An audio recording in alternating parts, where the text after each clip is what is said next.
Falar um pouquinho de mágoa, para depois a gente falar de perdão, né? Sim, parece que é um caminho, né? A gente está nesse trajeto Começa a falar de mágoa, a gente já lembra sempre do perdão junto. E é um exercício, né, Cláudia? Porque todas as épocas nos convidam para essas coisas. Então, de repente, Dia das Mães, muita gente está magoada com mãe, começa a repensar sobre essa situação, ou não quer falar com a mãe naquele dia. Dia dos Pais, não vou ligar para meu pai porque ele me fez umas certas coisas, não estou falando com ele e tal. E aí a gente vai alimentando aquela mágoa. Numa época como essa, de fim de ano, onde as pessoas normalmente vão se reunir com a família, ou seja pelo telefone, online, mas tem pessoas que às vezes você não quer ter contato. E naquela data você acaba tendo contato. E aí começa a relembrar umas mágoas, que são mágoas muito antigas, que elas só existem dentro da gente. Aliás, a mágoa é esse sentimento que a gente alimenta o tempo todo dentro de nós, porque é nós que somos responsáveis pela mágoa que mora dentro da gente. Às vezes, a outra pessoa que nos fez alguma coisa, nem lembra mais, nem está sabendo mais de nada, e às vezes nem percebeu que te magoou. Mas essa expressão, por exemplo, a Cláudia magoou o William. Não foi a Cláudia que magoou o William, foi eu que me magoei por alguma atitude que ela fez. Mas ela, por si, não tem poder de me magoar. Normalmente, Cláudia, uma coisa curiosa. Quem nos magoa são as pessoas que nós temos algum sentimento por ela. Então, eu tenho um sentimento por você, uma expectativa da maneira com que você vai me tratar, com o carinho que você sempre me trata, o amor. E de repente você faz alguma coisa que eu não esperava, não foi você que me magoou, fui eu que me magoei. Faz sentido? Com alguma coisa que você fez. Então a mágoa está ligada à expectativa que a gente tem das pessoas. Nós fazemos uma expectativa com pessoas, com situações, com emprego, com viagens, com alguma coisa, e a gente passa a alimentar esse sentimento dentro da gente, que é um sentimento muito negativo, porque a nossa vibração vai lá para baixo, porque o que muita gente não nos fala é que por trás da mágoa, antes dessa mágoa nascer, dela estar encorpada dentro da gente, tem um sentimento chamado raiva, uma emoçãozinha ali que vai te atrapalhar, vai te dar uma descarga emocional assim muito negativa. Por quê? Alguém me fez alguma coisa, porque ele me fez aquilo, onde já se viu ela me tratar daquele jeito, eu fui lá com tanto amor, ela nem olhou na minha cara. Isso aqui é o quê? Raiva. Então essa raiva, ela está por trás dessa mágoa que ainda virá. Então a gente tem uns sentimentos que eles criam uma certa vida dentro da gente que a gente não está se dando conta que isso está nos atrapalhando até em outros campos da vida. Vamos deixar um pouquinho a mágoa guardada aqui e vamos analisar um pouco a raiva. A raiva está intimamente ligada a uma outra coisa que é terrivelmente, que é a vingança. Porque quando alguém está sentindo uma raiva muito grande, ela logo pensa, porque agora eu vou fazer com ela o mesmo que ela fez comigo. E é contrário a tudo que Jesus nos ensinou. Então Jesus ensinou a perdoar. Perdoa 70 vezes 7 e perdoa quando o teu irmão fizer alguma coisa, né? Por quê? Porque nós podemos magoar outras pessoas sem a gente perceber. A gente fala isso na oração do Pai Nosso também, né? Perdoar aquele que nos tem ofendido, assim como nós, de repente, perdoamos alguém e a gente não sabe. Então, quando eu trabalho a raiva, eu tenho uma tendência de me vingar e criar na outra pessoa também uma mágoa sua nela. Vamos voltar para a mágoa? Vamos pegar a mágoa, vamos trazer ela para cá agora. A mágoa, ela pode ser um sentimento que eu estou o tempo todo alimentando. Como que chama, por exemplo, tem uma coisa na medicina que tem um nome. Quando o bebê nasce, ele não é alimentado, ele morre tem um nome. Inanição. Inanição. Sabia que o sentimento nosso, ele pode morrer por inanição? Porque a gente não alimenta ele? Olha que interessante, a mágoa, ela vai ficar encorpada, viva dentro de mim o tempo inteiro, porque eu estou alimentando ela. E como eu alimento? Com pensamentos, lembrando daquilo o tempo todo, falando daquilo para os outros. E às vezes a gente fala para um amigo, olha, eu fui lá, a Cláudia me tratou de um jeito. Como um amigo me conhece, sabe o que eu quero ouvir, e ele quer me agradar, esse é o papel de amigo muitas vezes, agradar o outro, o que ele vai falar? Ele vai falar uma coisa contra você para me agradar. E aí acaba alimentando a mágoa sem perceber. E a gente, às vezes, quer estar tão certo da nossa mágoa, que a gente fica pedindo opinião dos outros. Você não acha que foi um absurdo ela ter feito aquilo comigo? É o outro. Claro, eu acho sim. Vai alimentando a sua mágoa. Só que essa mágoa é a mesma coisa que você pegar um carvão em brasa para tacar no outro, só que quem se queima primeiro é você. Então, são sentimentos tão negativos dentro de você que só estão atrapalhando a sua própria vida.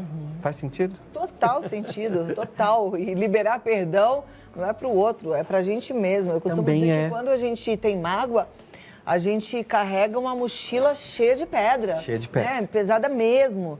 E dói. Então, quer dizer, você ficou chateado porque a pessoa te magoou. Aí você carrega aquela mágoa e você vai ficando mal por conta da carga que você está carregando.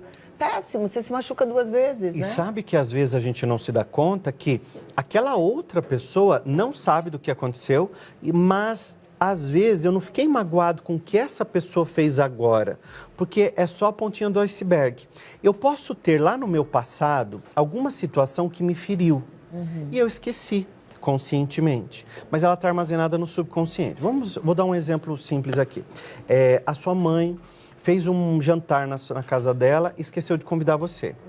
Aí você, lá na época, ficou muito chateado com a sua mãe. Só que depois de um tempo passou, você perdoou sua mãe e vida continua. Quando alguém fez um jantar e não te chama de novo, você vem com aquela raiva de volta. Mas aquilo está intimamente ligado à primeira situação também. Então, às vezes, você está magoado com alguma coisa que alguém fez para você agora. Mas analisa o que está atrás do de trás, aquilo que eu sempre falo aqui. A gente olhar atrás do que está lá atrás. E às vezes é lá na infância, viu, gente? Muito. Eu sempre faço esse exercício. Eu volto lá para a 5ª série, né? Lá para a 3ª série, da época da melhor amiga, né? Porque essa fase que a gente ainda está em processo de amadurecimento é uma fase muito forte. E que acontecem muitas coisas, né? Produzindo e que a gente nossos valores. Exatamente. E a gente se frustra muito, Sim. né? Olha uma coisa que é muito perigosa quando a gente fala em relação à mágoa. Por que eu uso a palavra perigo? Porque quando você tem um cérebro, uma mente espetacular, e nessa mente espetacular sua você pode sonhar, ser criativo, imaginar coisas sobre o seu trabalho, ter ideias. Imagina que essa sua mente pode ter uma ideia rentável agora para você ganhar dinheiro, para você fazer dinheiro. E essa ideia rentável está aí na tua cabeça escondida, mas ela não consegue germinar porque está cheio de mágoa. Está cheio de culpa, está cheio de rejeição, está cheio de tristeza, está cheio de coisa assim pesada que não está dando espaço para outras coisas dentro da tua cabeça. Deus é tão espetacular quando fez o ser humano que ele fez uma parte do nosso cérebro só para a gente poder pensar, sonhar, ser criativo. E às vezes a gente deita lá no nosso sofá e fica assim, não acredito que ela me fez aquilo. Olha, de novo remoendo. E a gente usa a expressão remoer, né? Remoer, você já moeu uma vez, agora você está remoendo, ruminando. William, e qual o caminho, no seu ponto de vista, para o perdão? O perdão é enfrentar a sua mágoa. Então, examiná-la com o olhar assim daquele que quer resolver, daquele juiz que quer fazer um acordo. Não aquele que quer inflamar, que quer pôr querosene, fazer uma coisa maior e querer convencer todo mundo do errado. Não. É você olhar para a sua mágoa e ver até que ponto ela realmente aconteceu daquele jeito, ou foi uma expectativa da tua cabeça, ou foi algo que você criou, ou outra pessoa nem percebeu. E um passo muito importante é o diálogo. Perfeito. Então, se é alguém próximo a você, prepare um ambiente, um café, um almoço, ou vá num ambiente neutro, vá no shopping, num café que vocês não conhecem, e lá você diz assim, olha, eu posso falar uma coisa que eu senti, nunca fale do outro.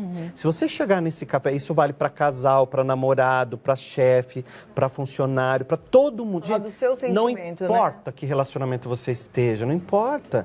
Fale de você. O diálogo realmente, ele liberta. Vamos fazer o seguinte? Vamos. Dar uma analisada no que a turma escreveu. Eu quero, tô louco para E responder aí a gente perguntas. volta já, tá bom? Combinado. Então eu quero saber a sua opinião, quero saber o que é que tá pegando aí, qual é a sua dificuldade em lidar com as suas mágoas e liberar perdão. Agora vamos lá de volta com o William Sanches e com as perguntas. A gente já pode até começar a colocar na tela, porque eu sei que já tem bastante participação, viu, William? Eu adoro a participação do pessoal, porque a gente aprende muito com a história do outro, né? Com certeza. Porque às vezes o que uma pessoa está passando, tantas outras estão passando a mesma coisa. Ó, essa não se identificou, mas ela fala assim, eu não esperava que minha avó fosse ficar contra mim. Ah lá. Precisei tomar uma decisão e ela foi contra. Hoje não consigo mais ser a mesma com ela. Isso é mágoa? É mágoa. Sabe por quê? Quando ela diz no começo, é ela ou ele, não sei, quando ela diz assim no começo, ela fala não consigo mais ser a mesma, né? Então é ela. Ó, quando você diz assim, eu não esperava que a minha avó fizesse aquilo comigo. Você criou uma expectativa com um conjunto de crenças que você tem dentro da sua mente. Você sabe também, conhecendo a sua avó, o jeitinho dela, o jeito que ela lida com você. Você cria uma expectativa. De repente, a tua avó estava num dia que não estava bem, estava preocupada. Ela também tem as preocupações dela, os cuidados com outras pessoas. E aí, você foi lá. De repente, não sei o que aconteceu, mas você esperava que ela fosse te agir de um jeito e ela agiu de outro. E aí você criou o quê? Não consigo mais ser a mesma com ela. Então o problema não está na sua avó, está em você.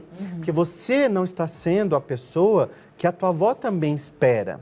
Então, você mudou por algo externo. Significa que o seu interno está muito fragilizado. Então, quando você está muito confiante de si, sabe quem você é, tua avó pode ter tido um dia tão legal, daí vocês estão tomando café e fala assim, vó, eu vim aqui um dia e me aconteceu isso, isso, isso, e a senhora me tratou. Eu tenho certeza que a sua avó vai falar assim, filha, me desculpe, que eu nem percebi que eu fiz isso. Aí, nesse caso, eu precisei tomar uma decisão e ela foi contra. Nem sempre as pessoas, elas concordam com as nossas decisões. A gente também precisa entender e aceitar o outro como o outro é, né? Nem sempre quando alguém... Quem nos ama também fala não. Exatamente. Então, às vezes, quando você foi pedir uma opinião, você precisou tomar uma decisão, a tua avó não agiu do jeito que você esperava. E aí, automaticamente, eu não consigo agora ser mais do mesmo jeito com ela. Então, o problema está em você. Você tomou uma decisão, tua avó não te apoiou, tá tudo bem. Continue derramando todo o amor na sua avó, conversando com ela, fazendo sempre como você sempre agiu com a sua avó. E continue blindando o seu relacionamento com vó, porque é uma delícia ter vó, é tão bom. Agora é aqui, olha, minha mãe sempre deu mais atenção para o meu irmão do que para mim. Hoje sinto mágoa dos dois. Não tem um dia que não pense nisso e não sei o que fazer. Olha que interessante, não tem um dia que eu não pense nisso. Já é adulta, ainda está com raivinha da mãe, está com magoinha do irmão e está alimentando isso o tempo todo. Olha, de repente a gente tem um irmão e a gente tem a sensação de que a mãe dá mais atenção para aquele irmão. Às vezes, aquele irmão precisava de mais atenção. Às vezes, o irmão tinha mais dificuldade, a mãe estava ali atenta às dificuldades do irmão. Você sempre foi uma pessoa para frente, você foi uma pessoa que resolvia suas coisas. A tua mãe não tinha que estar o tempo todo em cima de você, mas não significa que ela não te ame a mesma coisa. Não confunda amar o outro com atenção ou só com atitudes ou só com cuidados. Cada pessoa expressa o amor de um jeito, do jeito que ela consegue. Então, às vezes, a sua mãe dava mais, na sua cabeça, dava mais atenção para o seu irmão, porque ela possivelmente fazia mais coisas para ele. Agora, não tem sentido nenhum de respeito o seu sentimento, respeito o que você vive, porque eu não estou junto de você, mas você ter mágoa dos dois faz só mal para você e para o relacionamento que você tem com a tua família. Porque até hoje, você depois de adulta, continuar falando que a sua mãe dava mais atenção, então na hora de você olhar para frente da sua vida, perdoar você, sua mãe e seu irmão. Faça uma conversa, vale muito a pena. Então, mãe, quando eu tenho uma coisa aqui que me incomoda, fale. Verbalize. Mãe, eu tenho um sentimento aqui dentro de mim que ele está me incomodando. Porque eu sentia, olha, sempre falando de você, não da sua mãe. Se você chegar para sua mãe e falar, você, mãe, você só olhava para o meu irmão, você só dava atenção para ele, você só ama ele. Você está falando do outro, você está acusando, você está usando sentimentos negativos na direção dela. Fale de você. Aí você ouve a tua mãe. Eu tenho certeza que a tua mãe vai falar assim, não, filha, eu acho que você não percebeu, mas aconteceu isso, isso, isso, e a mãe te ama. Você vai limpar uma coisa tão importante dentro de você, que é esse sentimento mágoa, que só está colocando sua vida para baixo. E às vezes você está todos os dias lembrando dessas situações e qualquer coisa à sua volta, você pega como prova para fortalecer essa mágoa que está dentro de você. Eu sei, quando a gente pensa em algo que nos magoou, eu me coloquei agora no seu lugar, pensando, não tem um dia que você não pense nisso. Até dói no físico. E olha só o que você está provocando, um sofrimento no seu corpo físico. Eu penso muito assim, que quando Jesus fala perdoar 70 vezes 7, não é porque a pessoa vai errar 70 vezes 7 com a gente. É que vem na nossa cabeça 70 vezes 7 mil, talvez. e a gente vai perdoar toda vez que vier na nossa cabeça. Lembra que você domina o seu pensamento? Veio esse pensamento, manda embora. É importante você não ficar se machucando, não. Um exercício simples que ela pode fazer é, veio o pensamento ruim de mágoa, de negatividade, ou de alguma coisa que a mãe fez, substitua por algo bom que a mãe fez que você lembra. Maravilha. Um bolo, uma coisa simples do dia a dia mesmo, vai ser tão bom pra você. E vamos terminar aqui, olha, meu namorado me traiu Eita. com uma colega de trabalho. Sinto tanta mágoa dele que acho que dessa vez não supero e termino tudo. O namoro é pra terminar, né? Porque se você tem um namorado que já te traiu com a colega de trabalho, namoro é pra você conhecer o outro. E você tem valores e combinados dentro de um relacionamento. Se ele já furou o combinado de vocês e aí sim te traiu, vale a pena sim você encerrar esse relacionamento e cuidar de você. O principal relacionamento que você tem que ter é um relacionamento com você. Então você se amar, cuidar do teu corpo, cuidar da sua saúde, ter se tocar, se abraçar, olhar para você, silenciar para ouvir a tua alma, ouvir Deus que está em você. E aí sim, quando você tiver com um relacionamento bem legal, fortalecido com você, abra o teu coração para conhecer uma outra pessoa que quando chegar vai te amar o mesmo tanto que você se ama. Maravilha. Mas não fica remoendo essa mágoa não, faz igual. Veio o pensamento, manda embora, porque ó, lembra do que o William falou, né? O namoro serve para isso, para você conhecer a pessoa. Conheceu, e veio o lado positivo. Que você merece coisa melhor. O lado positivo de tudo. Que bom que foi agora no começo. Que bom que foi agora. Não é? Maravilha. Ó, isso é livramento. Livramento. Gente, o William Sanches, maravilhoso, tem Instagram. Segue lá. Ele tá no William Sanches Oficial, posta sempre coisas lindas, né? Ele tem uma atuação muito forte, vai ajudar bastante, tá? E tem o site também com várias possibilidades para você crescer. williamsanches.com.br. É tão fácil me achar, digita no Google William Sanches, teu canal do YouTube, teu Instagram, teu TikTok, sempre com mensagem para levar as pessoas para cima. Isso é maravilhoso. Ó, gratidão muito mais uma obrigada. vez a você e a toda a sua equipe. Lindo final de ano. Obrigado para vocês todos. E volte mais vezes. Vamos estar mais juntos em 2022. Eu espero, tá bom? E você aqui comigo, gente. Depois desse papo gostoso, a gente só fica mais leve, né?